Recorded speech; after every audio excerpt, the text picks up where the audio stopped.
Alors, voici une série de cours sur les propositions. Nous sommes donc en grammaire. La première leçon va consister à rappeler certaines notions importantes du cours. Alors déjà, il faut que vous vous rappeliez bien qu'une proposition, c'est un groupe de mots organisé autour d'un verbe conjugué. Première chose à retenir. La deuxième chose à retenir, c'est qu'une phrase contient autant de propositions que de verbes conjugués. La troisième chose à retenir, c'est qu'une phrase qui ne contient qu'un seul verbe conjugué est dite simple, donc c'est une phrase simple. Enfin, une phrase qui contient plusieurs verbes conjugués est phrase complexe. Intéressons-nous maintenant à cette phrase complexe, c'est-à-dire la phrase qui contient deux ou plus de deux verbes conjugués. Alors, il y a trois catégories justement de propositions, trois catégories de lier les propositions les unes avec les autres, plus particulièrement. Alors déjà, il y a la catégorie des propositions juxtaposées. Je vous avais déjà dit en classe que juxtaposer vient du latin juxtare, qui veut dire à côté, placer à côté. Ces propositions, eh bien, elles sont séparées les unes des autres par des signes de ponctuation. C'est facile de s'en rappeler. Il y a les deux points, il y a le point-virgule et il y a la virgule. Je vous ai mis un exemple. Elle pleure, son ami l'a quittée.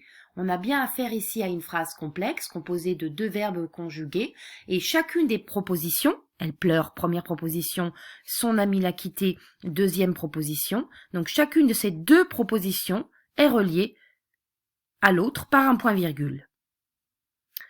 La deuxième catégorie de liens qui donc relient des propositions entre elles dans une phrase complexe, c'est le lien de coordination. Donc, comme son nom l'indique, dans des propositions coordonnées, les propositions sont reliées l'une à l'autre, par une conjonction de coordination. Donc, je vous en ai rappelé ici la liste, mais où est donc or ni car? Elle pleure car son ami l'a quittée. Je n'ai pas mis l'exemple, mais il me semble évident. Et enfin, la dernière catégorie de propositions sont les propositions reliées par la subordination. Donc, dans une phrase contenant une proposition subordonnée, il y a également une proposition principale. Alors, on dit que la proposition subordonnée est subordonnée parce qu'elle est introduite par un mot subordonnant. Voilà. Donc un mot subordonnant, ça peut être, comme vous le dit la leçon, un pronom relatif ou bien encore une conjonction de subordination. Donc la proposition subordonnée, elle donc fonctionne avec une proposition principale. Autrement dit, c'est un petit peu comme à l'armée.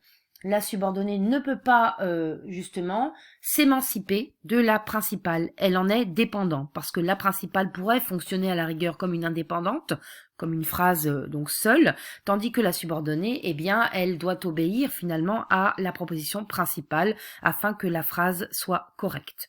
Voilà, c'est terminé pour cette première leçon. Je vous donne rendez-vous pour la leçon numéro 2, eh bien, dès que possible. Ce sera sur la proposition subordonnée relative et les pronoms relatifs. Merci.